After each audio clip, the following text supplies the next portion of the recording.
Video को शुरू करते हैं आज के बाजार के साथ में। तो आज के बाजार 1.22% डाउन था। तो ऐसा क्यों हुआ? तो इसके पीछे का कारण देख लेते हैं। तो पहली न्यूज़ है कि पहले देख लेते हैं कि क्या-क्या मतलब निफ्टी 50 के कितना स्टॉक्स में आज गेन या लूज़ हुआ है। तो देखा जाए तो आज 37 स्टॉक्स में आज डिक्लाइन देखने को मिला है और 13 स्टॉक्स में तेजी देखने को मिला है। तो डिक्लाइन अगर ज़्यादा होगा तो निफ्टी भी टूटेगा। तो क्या-क्या शेयर्स में आज ज़्यादा पिटाई हुआ है वो थोड़ा देख लेते हैं। तो निफ्टी के पार्ट में हिंडाल्को में थोड़ा ज़्यादा पिटाई हुआ है 3.9%, Reliance industries, ONGC, TCS, SBI life, बहुत सारे आप देख सकते हो क्या-क्या स्टॉक्स है, इसमें सब में पिटाई हुआ है। और किसमें-किसमें गेन हुआ है ये देख लेते हैं। Tata consumer, Bajaj Finserv, Asian paints, इन सब में गेन हुआ है। अब इस सब के पीछे का कारण क्या है देख लेते हैं। इंडिया का क्वार्टर वन का एफ वाई 23 का जीडीपी का रिजल्ट आ चुका है जो कि 13.5% और ये है फास्टेस्ट इन ए ईयर। एक साल में इतना जीडीपी का ग्रोथ कभी भी देखा नहीं गया, ये गवर्नमेंट का डेटा है। ठीक है, पर इतना अच्छा न्यूज़ आने के बावजूद ये क्यों गिरा है? इसका कारण है ये वाला न्यूज़। इंडिया का जो जीडीपी ग्रोथ है ये एक्सपेक्ट किया जा रहा था 12 से 16%। बट यहाँ पे एक ट्रिक है। ट्रिक क्या है? आरबीआई का जो प्रेडिक्शन है वो था एग्जैक्ट 16.2%। मतलब आरबीआई का एक्सपेक्टेशन को ये बीट नहीं कर पाया, इसीलिए ये आज बाजार टूटने का कारण आप बोल सकते हो। और आज कुछ स्टॉक स्पेसिफिक न्यूज़ के पहले और एक चीज़ देख लेते हैं। शेयर प्राइस आज ज़्यादातर फॉल हुआ है फ्यूल एक्सपोर्टर्स को, जो फ्यूल को एक्सपोर्ट करते हैं, क्योंकि यहाँ पे विंडफॉल टैक्स को बढ़ा दिया गया है। जैसे कि export to diesel is 13.5 a litre, मतलब 1 लीटर में 13.5 रुपए का टैक्स बढ़ा दिया गया है और एटीएफ का 9 रुपए पर लीटर बढ़ा दिया गया है। तो जितना ऑयल का दाम बढ़ टैक्स का रेट बढ़ेगा, ऑयल का प्राइस घटा है और ऑयल का टैक्स का प्राइस बढ़ा है, तो उसमें क्या होगा कि जितना भी ऑयल के रिलेटेड कंपनीज है जैसे कि ONGC, Reliance, Chennai petrochemical Corp, Mangalore refinery, MRPL और ऑयल इंडिया लिमिटेड, ये सब में आज घटौती देखने को मिली है। तो आ जाते हैं स्टॉक स्पेसिफिक न्यू स्टॉक के ऊपर। तो पहले स्टॉक है रिलायंस इंडस्ट्रीज। तो रिलायंस इंडस्ट्रीज में आज देखा जाए तो 2.8% का आज गिरावट देखने को मिला है। ये अपना इंडियन स्टॉक स्टॉक मार्केट का सबसे बड़ा कंपनी आप बोल सकते हो। लगभग आप देख ही सकते हो 18 लाख करोड़ रुपए का एक कंपनी है, अ, जिसका पी रेशियो आप देख सकते हो 26 एवरेज है। ज्यादा ज्यादा भी नहीं, उतना कम भी नहीं। तो उसका उसके ऊपर जाने से पहले आज इस स्टॉक का थोड़ा डिटेल्ड एनालिसिस किया जाए। मैं ऑलवेज स्क्रीनर यूज करता हूँ। आप भी स्क्रीनर यूज कर सकते हो। तो यहाँ पे देख लेते हैं। यहाँ पे आरओई और आरओसी ज्यादा आपको देखने को नहीं मिलेगा, क्योंकि ये स्टॉक रिसेंटली मतलब 2016 या 15 से पहले उतना चला नहीं था। जब जियो आया तब जाके इसमें अच्छा खासा तेजी देखने को मिला था। और यहाँ पे ये जो पीआर कंपैरिजन है, पीआर कंपैरिजन में भी रिलायंस को सबसे पहले दिखा जाता है। और ये वाला जितना भी कंपनीज है पीएसयूज, इसके बारे में हम लोग डिस्कस नहीं करेंगे, क्योंकि इसमें प्रॉफिट का ग्रोथ भी आप देख सकते हो उतना अच्छा अच्छा खासा नहीं है। एमआरपीएल का प्रॉफिट ग्रोथ कुछ अजीब सा है। और सीपीसीएल, ये सब आप देखा जाए तो उतना लॉन्ग टर्म के लिए अच्छी कंपनी नहीं है, क्योंकि यही है जो 3 इयर्स में 27% के सीएजीआर के साथ ग्रो किया है। बाकी सब में आप देख सकते हो किसी-किसी में तो नेगेटिव भी है। और क्वार्टरली रिजल्ट को आप डिस्कस नहीं करेंगे, प्रॉफिट को हम लोग डिस्कस कर लेते हैं मार्च 2011 से। ये यहाँ पे कुछ ज़्यादा ही मतलब प्रॉफिट मतलब 19,272 करोड़ का प्रॉफिट दिख रहा है। तो हम लोग उसके हिसाब से 19-20 ऐसे करके बोल सकते हैं या फिर 19.2 ऐसे करके हम लोग चल सकते हैं। तो पहले है 19, 19.2, 19.7, 20.88, फिर है 22 हुआ, फिर 23, 29.8, यहाँ पे थोड़ा सा डिक्रीज हुआ, फिर 36, 39, 39, 53, 67, 70, 73, ये टिल दिस मंथ 73। तो मतलब ये लास्ट 4-5 साल में कुछ ज्यादा ही ग्रो किया है। तो इसके हिसाब से आप अगर स्टॉक को प्राइस को मतलब देखने जाएंगे, चार्ट पैटर्न को आप देखने जाएंगे, तो वहां पे भी आपको ये 4-5 साल में आपको कुछ ज्यादा ही भागते हुए नजर आएंगे। और इसके चलते हुआ होगा क्या कि 10 इयर्स का जो स्टॉक प्राइस का सीएजीआर है वो भी आपको उतना ज्यादा दिखने को नहीं मिलेगा, 21% ओनली। और फिर आपको रेशियोज ये सब उतना देखने का जरूरत नहीं, बाद में आपको धीरे धीरे आपको सिखाया जाएगा, ये सब उतना देखने का चीज नहीं है। अगर आप शेयर होल्डिंग पैटर्न देखोगे तो 50.62% प्रोमोटर के पास है, जो कि अच्छी बात है। एफ आई आई है आपका 23.9%, डी आई आई भी है 14.67, और यहाँ पे गवर्नमेंट का ज्यादा हाथ नहीं है 0.17%, और पब्लिक के पास भी 10.64%। तो शेयर होल्डिंग पैटर्न भी बहुत ही बढ़िया है।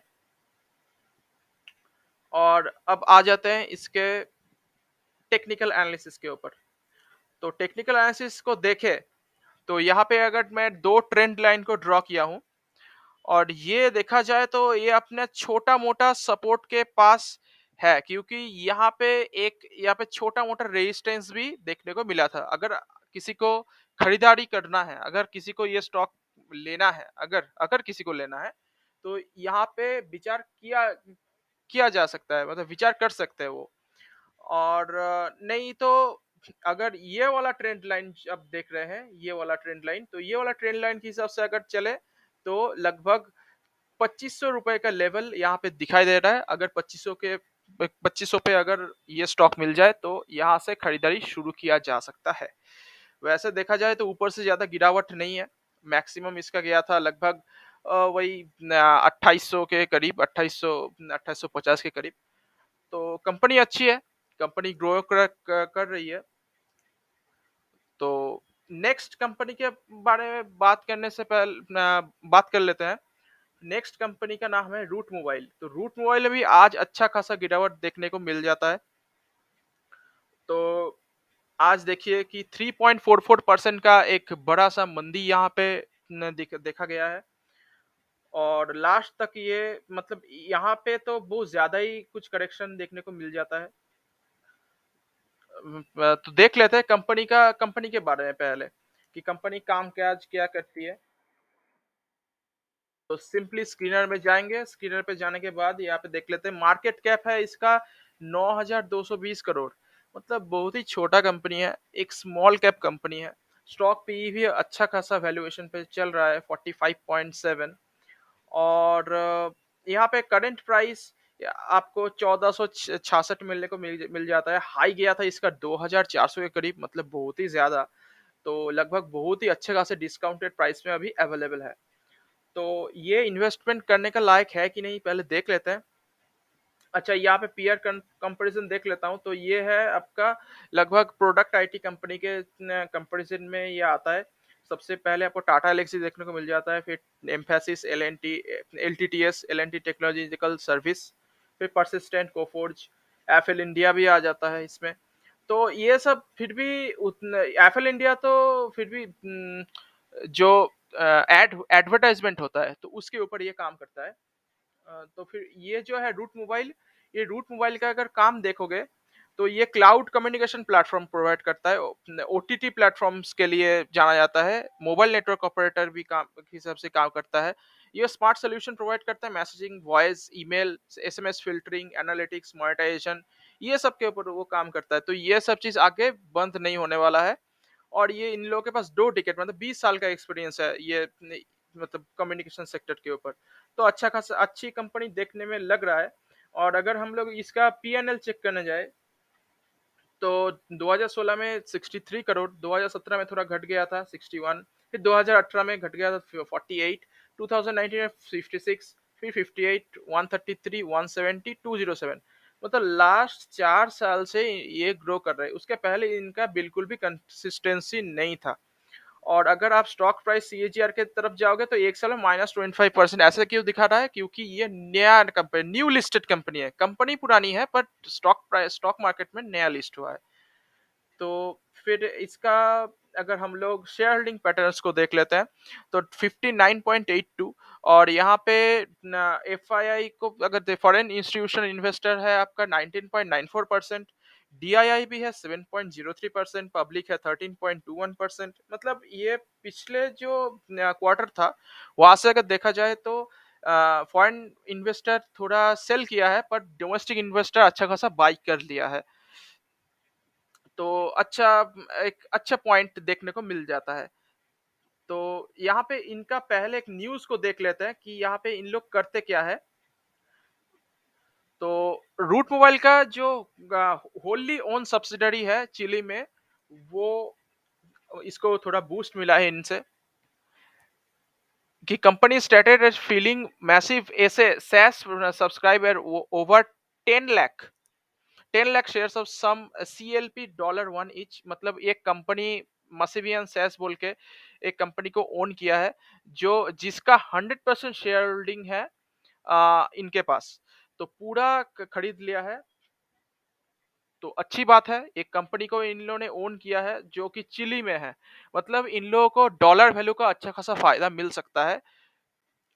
जितना भी अगर मतलब डॉलर अगर स्ट्रांग भी होता है फर्दर, मतलब कुछ दिनों के बाद अगर एक यूएस रिसेशन में भी चला जाता है तो डॉलर इंडेक्स अगर स्ट्रांग भी होता है तो इन लोगों को फायदा मिलेगा। उतना ज्यादा टूटने का डर फिलहाल तो नहीं लग रहा है। पर इन लोगों का टेक्निकल एनालिसिस अगर देखे तो ये काफी टूट चुका है पहले से। ये तो अभी जो प्राइस में अवेलेबल है, पहली बात तो यहाँ पे ये जो यहाँ पे ट्रेंड चल रहा था नीचे जाने का, तो नीचे जाने का ट्रेंड अभी फिलहाल रिवर्स हो चुका है। यहाँ पे इन लोगों का सबसे मेजर सपोर्ट आता है 1100 रुपए का। तो 1100 रुपए का सपोर्ट आने के बाद फिर नेक्स्ट सपोर्ट मतलब फिर सेकंड सपोर्ट होता है तुम्हारा अराउंड 1223, मतलब 1223 रुपए के करीब। और फर्स्ट सपोर्ट इसका है 1372।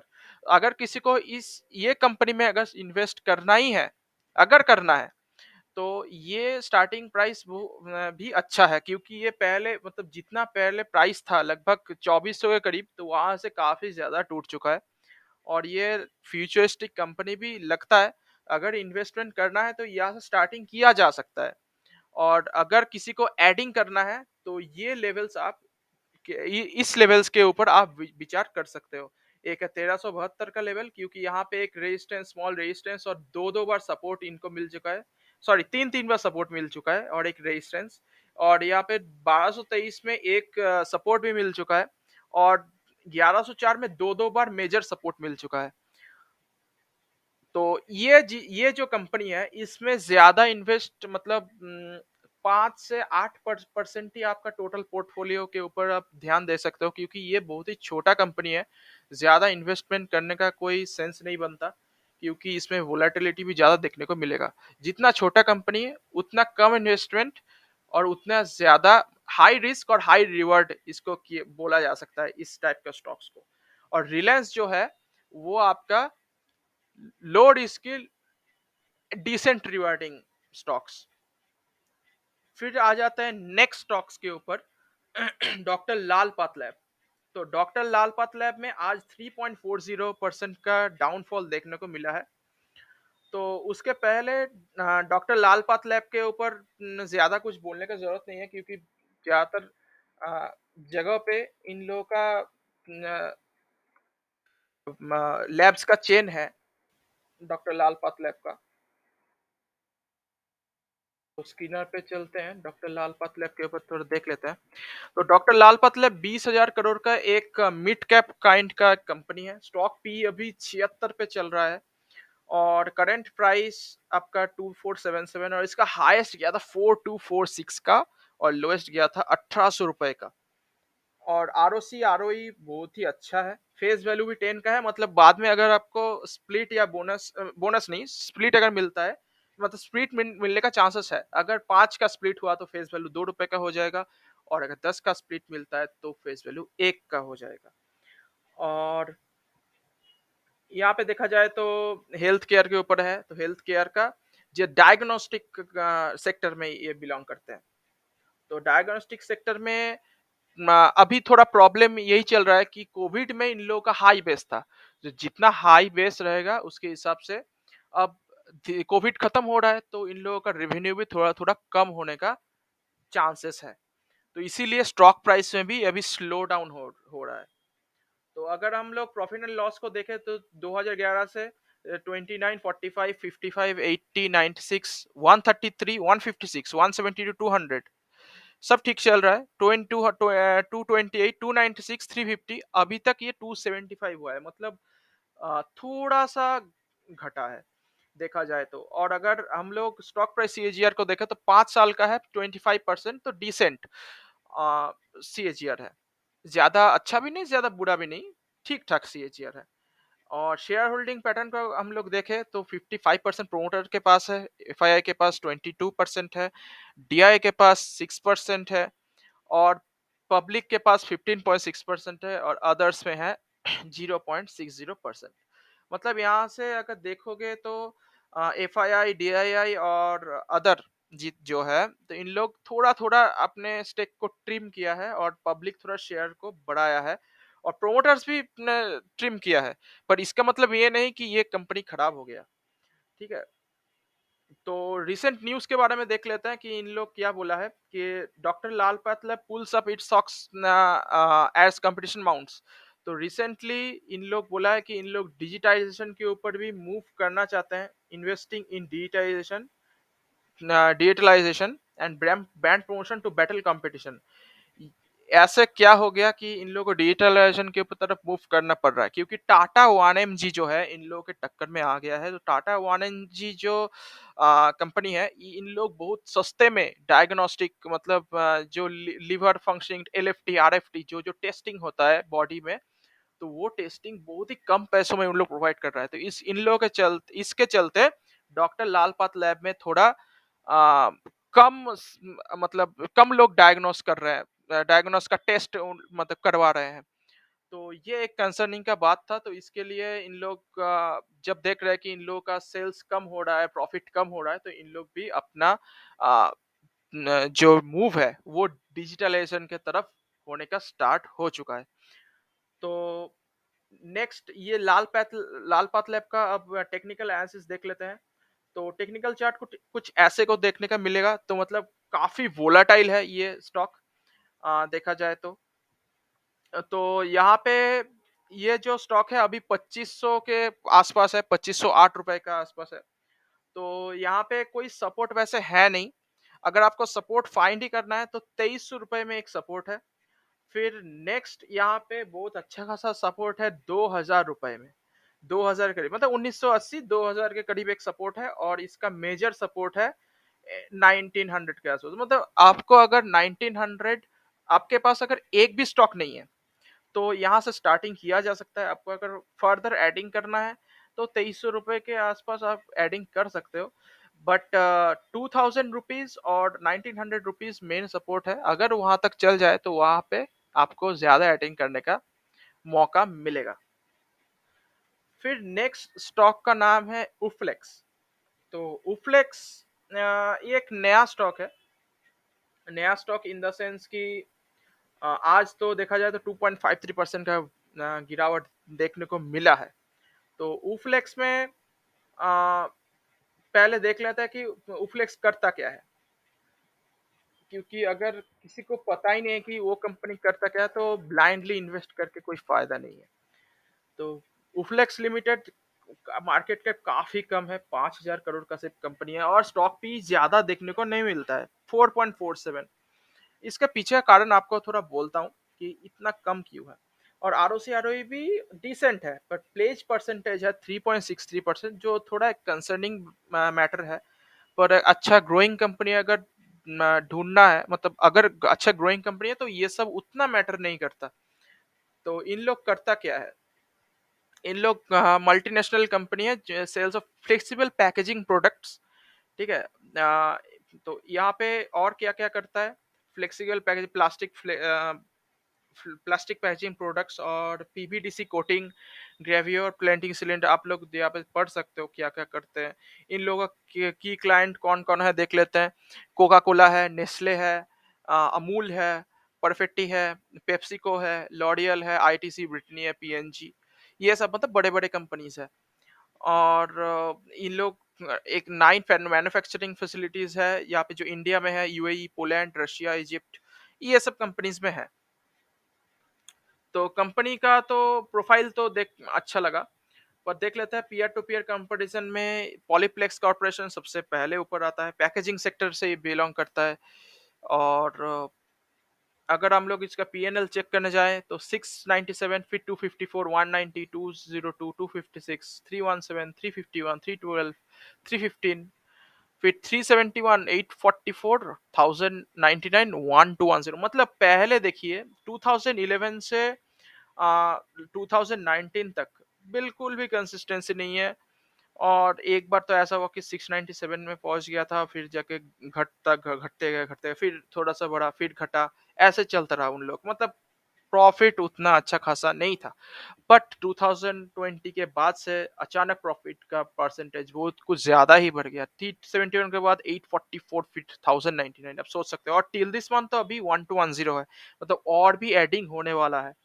इसीलिए स्टॉक प्राइस का सीएजीआर अगर देखने जाओगे 23%, डिसेंट है, ठीक ठाक है, उतना अच्छा नहीं है नहीं बोल सकते, क्योंकि consistent compounder companies like Asian paints, Pidilite का देखने जाओगे तो इससे ज्यादा है।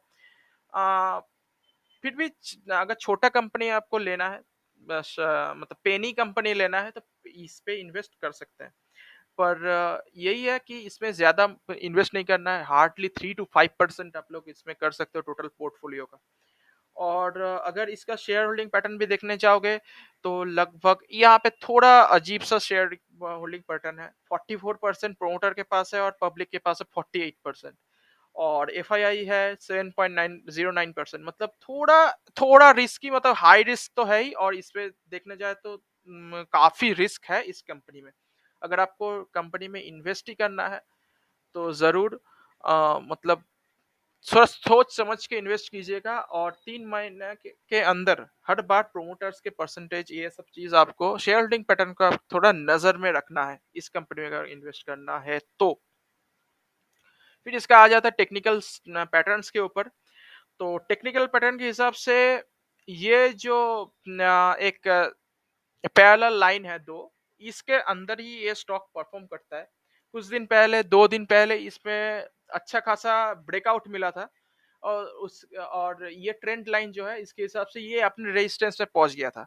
तो रेजिस्टेंस पे पहुंचने के बाद क्या होता है कि अच्छा खासा बिकवाली आता है ज्यादातर टाइम में। और बिकवाली होने का कारण यही है कि यहाँ पे अगर आप वॉल्यूम चेक करने जाओगे, या थोड़ा बड़ा कर देता हूँ, ये जो वॉल्यूम चेक करने जाओगे तो उतना अच्छा वॉल्यूम है नहीं। मतलब पिछले लास्ट बार जो आपने ब्रेकआउट दिया था उसके हिसाब से।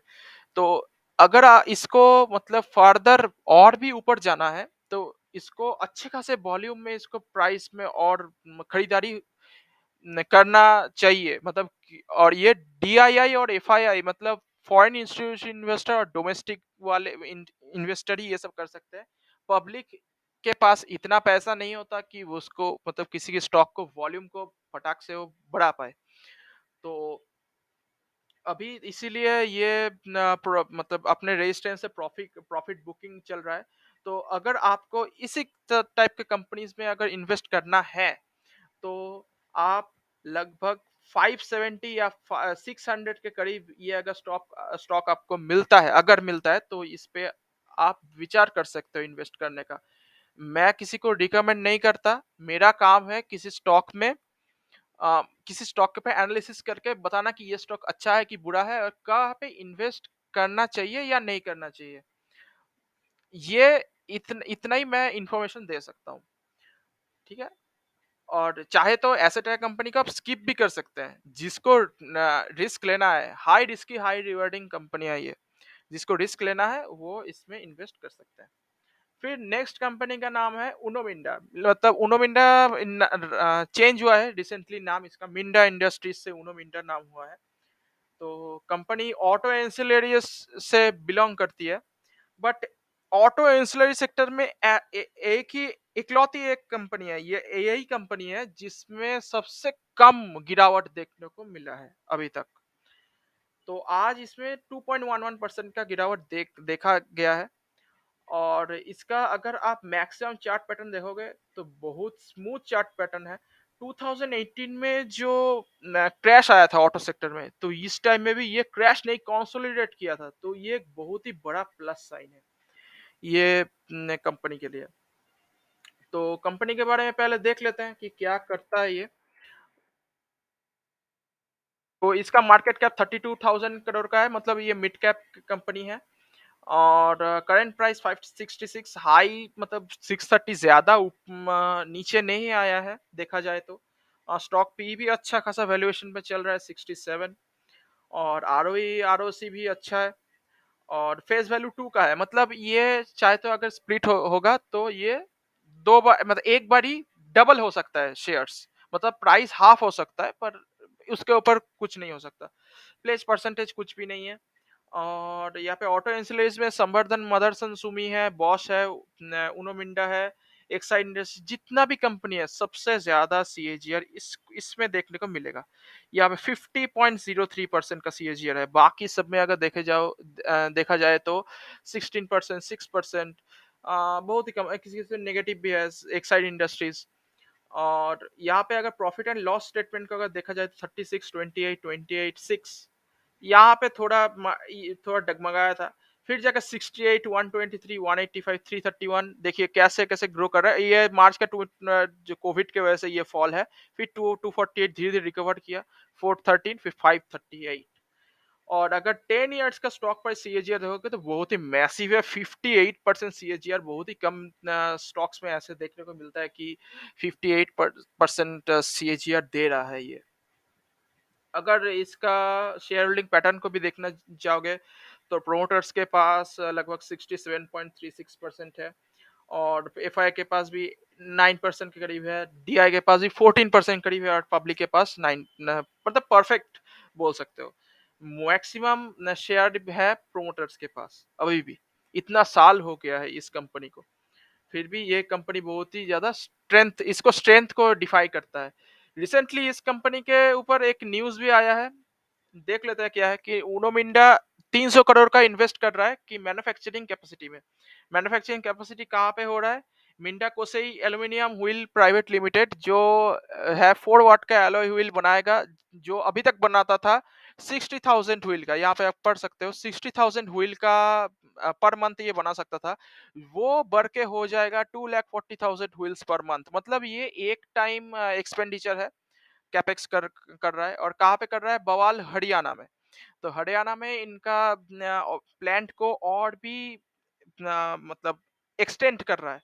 और ये जो एक्सपेंशन है, ये एक्सपेंशन 190 करोड़ का है, एडिशनल एक्सपेंडिचर है। और ये बहुत ही अच्छा चीज है देखा जाए तो। ये न्यूज को अगर आपको पढ़ना है तो आप पढ़ सकते हो, ऐसे सर्च मारोगे ऐसे करके तो मिल जाएगा आपको। मैं ऐसे कुछ फेक नहीं दिखा रहा हूँ, ये सच है, ठीक है। तो अच्छा चीज है, मतलब एक कंपनी अगर ग्रो कर रहा है तो ये बहुत ही अच्छा चीज होता है। तो कंपनी के बारे में देख लिया, आप कंपनी का टेक्निकल्स के बारे में चलते हैं। तो टेक्निकल्स के हिसाब से देखा जाए तो अभी 572 में है। तो यहाँ पे कुछ देखने को नहीं मिलता, क्या सपोर्ट देखने को नहीं मिलता।